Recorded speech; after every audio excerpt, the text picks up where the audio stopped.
Un feliz miércoles 7 de octubre de 2020 para todos ustedes. Tenemos que hablar de economía, de la economía estadounidense para ser precisos, y del presidente Donald Trump, que ha tuiteado una cosa el día de ayer que tumbó la expectativa de los inversionistas en relación con el acuerdo político para extender ayuda adicional a hogares y empresas.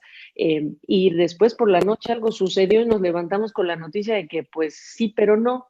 Es decir, que quizá podría continuar una negociación política. El punto es que ya estamos en el medio del proceso de votación de millones de personas en estos tiempos, y el presidente Trump había prometido suspender esa negociación hasta después del 3 de noviembre. Así que tenemos que hablar de estos temas, y nuevamente le agradezco a mi invitado que me permite analizarlos con él, porque yo sé muy bien qué piensa el doctor en economía Antonio Sarabia. Él está en Atlanta, Georgia, y él es profesor de economía de la Escuela de Negocios de la Universidad de Mercer. ¿Cómo estás, profesor? Me da mucho gusto saludarte.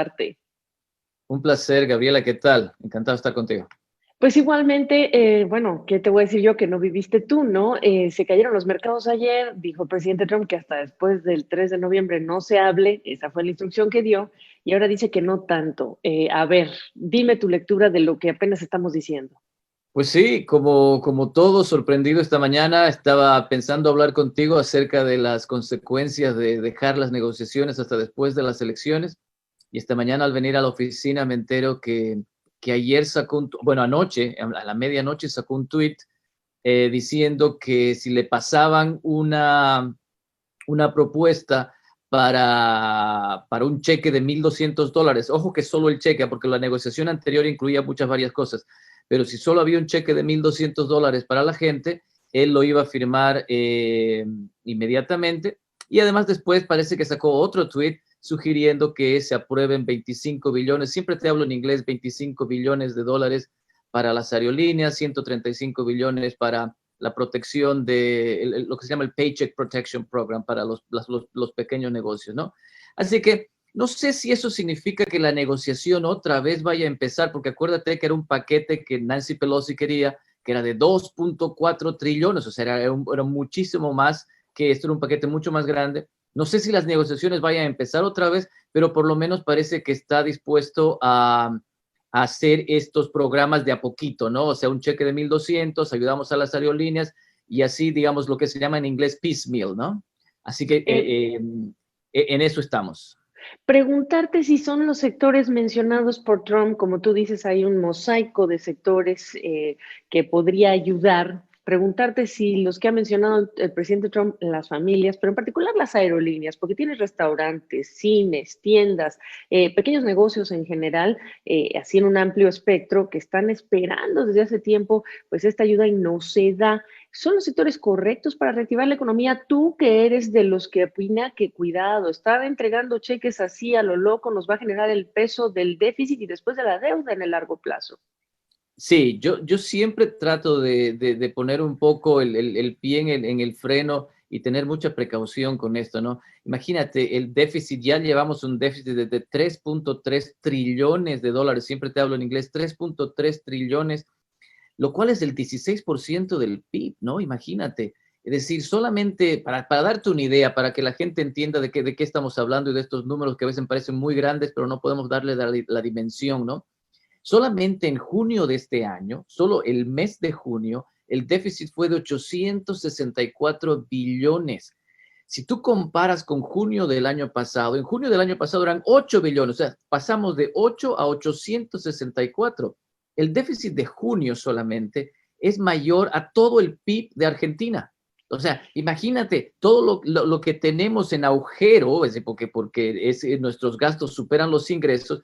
864 billones en junio fue más grande que el PIB de Argentina, y te doy otro dato más, fue más grande que el PIB de Perú, Colombia, Ecuador y Bolivia juntos.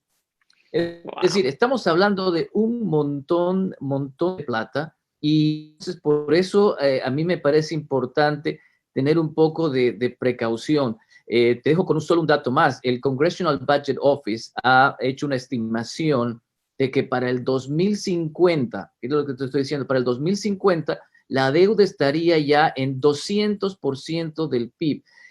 O sea, el doble de lo que producimos en este país cada año. Cuando tú llegas a una deuda de ese tamaño, Lo que pasa es que hay que servirla, es decir, hay que pagar el capital y los intereses, como cada uno paga su deuda cuando uno se compra una casa, ¿no? Tiene que pagar al banco cada mes. Claro. Bueno, pues el pago que nosotros tenemos que hacer, si llegamos a ese nivel de deuda, va a ser tremendamente caro por año, ¿no? Es decir, va a ser solamente por intereses vamos a pagar más de lo que pagamos en Social Security en este país. Entonces, por eso a mí me preocupa y yo aquí siempre pongo la precaución de ir repartiendo cheques, como tú decías, aunque muchas de esas industrias lo vean necesario, hay que tener mucho cuidado.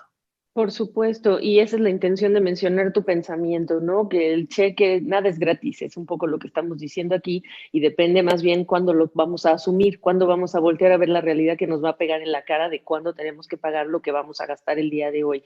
Ahora, como ese es el tema, te reitero mi pregunta, aquí se escoge ganadores y perdedores. Escoger a las aerolíneas hoy es el sector correcto para elegir. En Colombia, por ejemplo, tienes todo el problema de Avianca y si es la empresa correcta a la que se le debe dar o no la aerolínea. Y en economía y en las crisis, tú sabes que hay este gran problema que llega con este también estigma muy fuerte político, polémico, de por qué escoger las aerolíneas y qué no los restaurantes o por qué no las salas de cine.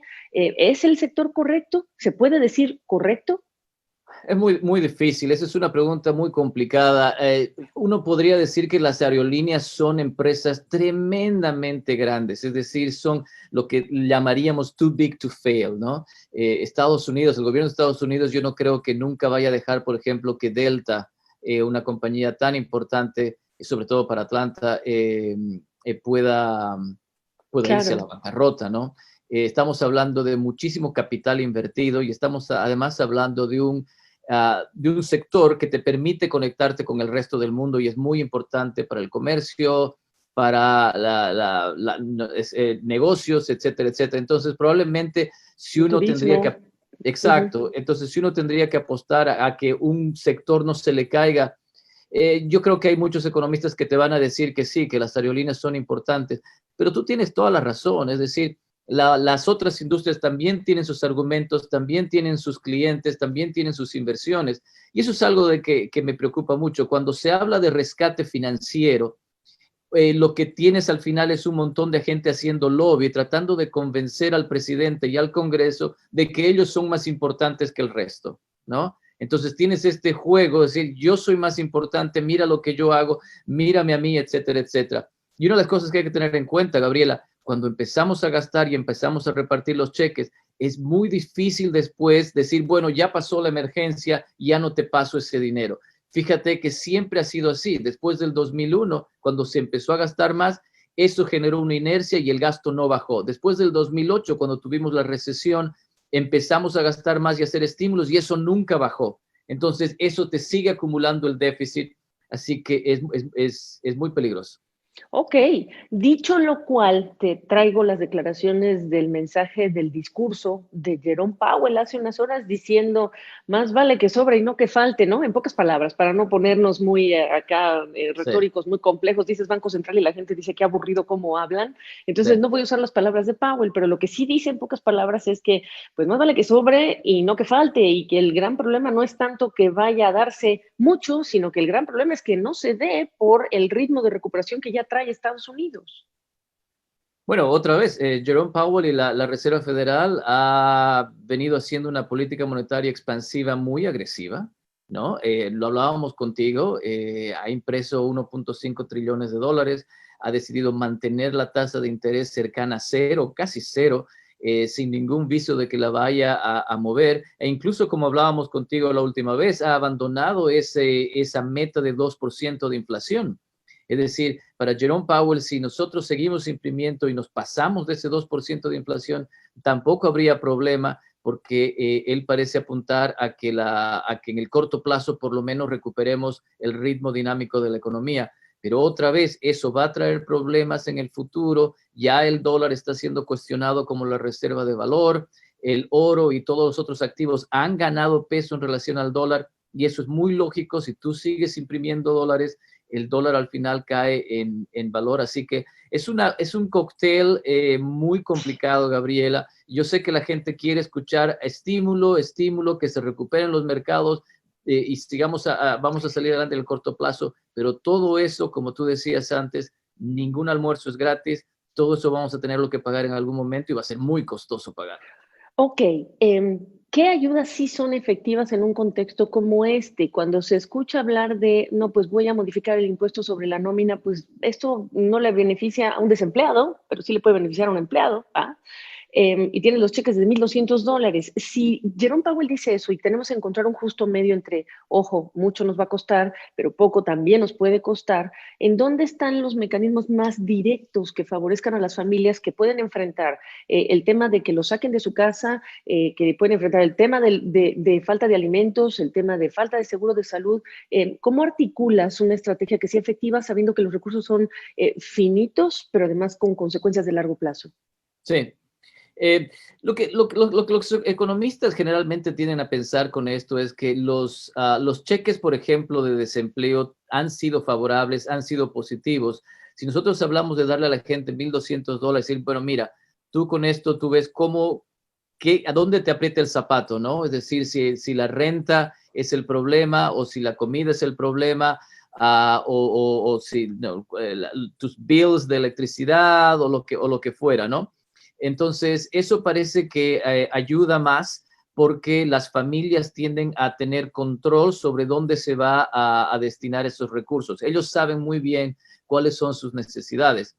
Uh, estas otras ayudas más focalizadas o específicas, ¿no? Probablemente no tengan esa repercusión positiva. Entonces, si yo tendría que hacer esto, yo iría con los cheques a la gente. La pregunta es, ¿deberían ser $600? ¿Deberían ser $1,200? Sí, ¿No? Y ahí estamos jugando ya otra vez con claro. qué vamos a mover hacia el futuro. Bueno, el punto entonces para ti, para cerrar esta parte de la idea, porque te quiero hacer otra pregunta que estaba yo buscando un tuit que me parece importantísimo preguntarte a ti como profesor de economía. Eh, ¿Funciona entonces si es necesario algún tipo de apoyo, ingreso federal adicional, si es necesario? Punto. Sí, sí, Ok. con mucho cuidado, con mucha responsabilidad y sin pasarnos, ¿no? Exactamente. Y no me quiero ir sin preguntarte, y perdona que te dé esta curva, te tiro esta curva, porque yo pensé en ti originalmente, te voy a ser muy franca, no para este tema, yo pensé en ti porque, como sabrás, el Papa Francisco pues dijo ya que el capitalismo ha fallado y que la pandemia ha revelado justamente esto, que el capitalismo falló. ¿En serio? Bueno, me imagino por qué pensaste en mí para ese tema. Yo he escrito mucho sobre el pensamiento económico del Papa y he publicado papers sobre eso. Ah, ah, yo te lo voy a decir muy claro y sin hacerle el quite a la curva que me mandas. A mí me parece que el Papa está muy equivocado en su pensamiento económico. El capitalismo ha sacado a millones de gente de la pobreza en el mundo. Solo para darte una idea, en 1970, 70% de la población vivía en pobreza en el mundo. Y ahora tenemos menos del 10%, alrededor de 8% viviendo en la pobreza. Y esto se ha generado a partir de mercados, del desarrollo de la globalización y el capitalismo. Sí, cuando tienes capitalismo, tienes comercio, tienes que la gente se junta, la gente intercambia ideas, la gente intercambia mercados y obviamente uno se puede contagiar más fácilmente. Entonces, si le vamos a echar la culpa, está bien, pero hemos logrado sacar a mucha gente de la pobreza, nos hemos logrado desarrollar porque nos juntamos, porque intercambiamos productos y bienes y servicios. Entonces, sí, puede ser que uno se contagie y digas, bueno, el capitalismo es el problema, pero el capitalismo también va a ser el que nos va a sacar de este problema. Fíjate la carrera en la que están muchísimas empresas tratando de generar la vacuna, ¿no? Claro, Esto no hubiera claro. sido posible si viviéramos en socialismo, si viviéramos en comunismo, donde solo tienes a los estados tratando de hacer cosas que por lo general son muy ineficientes, ¿no? Entonces, mientras más capitalismo tengamos, es decir, más empresas traten de generar la vacuna, sigamos tratando de generar riqueza. Fíjate lo que ha pasado con el desempleo en Estados Unidos que ha venido cayendo. Fíjate Claro. cómo han reaccionado las bolsas. Apenas tenemos signos de que la economía vamos a volver a alguna normalidad. Vamos a salir más rápido. Así que Estoy encantado de hablar de eso. Da para mucho más, pero Claro, yo creo que está muy claro. equivocado. Oye, bueno, pues si fuera tu alumno en la escuela y te da esa frase, ¿lo repruebas? Yo te voy a decir qué opino. A mí me parece que lo que ha fracasado es que logremos en nuestra aspiración de de progresar, tener primero una visión de cómo queremos que sea nuestro país, segundo, quedarnos en el pasado, si hablamos de América Latina, pero también incluso las instituciones, las leyes, o sea, hay toda una parte de este sistema de capitalismo que no hemos logrado que funcionen correctamente y entonces estamos tirando o queriendo tirar todo el proyecto a la basura. Esta es mi humilde opinión. Yo sí creo que el capitalismo nos ha traído muchas cosas. Yo no empecé estudiando economía, empecé estudiando periodismo y me especialicé entre la carrera y después en el INCAE. Pero no es así y si quieres te invito para hablar de ese tema, pero nada más dime qué calificación le pondrías al Papa. Del 1 al 10, en economía, en economía el Papa reprueba. Yo creo que se queda en un 5. Me parece un líder excepcional por el carisma las emociones que él genera en Latinoamérica sobre todo. Pero en economía reprueba, Gabriela. Pues ahí lo tienen, nuestro estimado profesor Sarabia. Yo sé, te aventé una curva, pero originalmente, te soy bien franca, esta era la razón por la que yo había pensado en ti y ahora nos regalaste también el tema del estímulo en Estados Unidos. Que estés muy bien, profesor. Ten buen día. Encantado cuando quieras.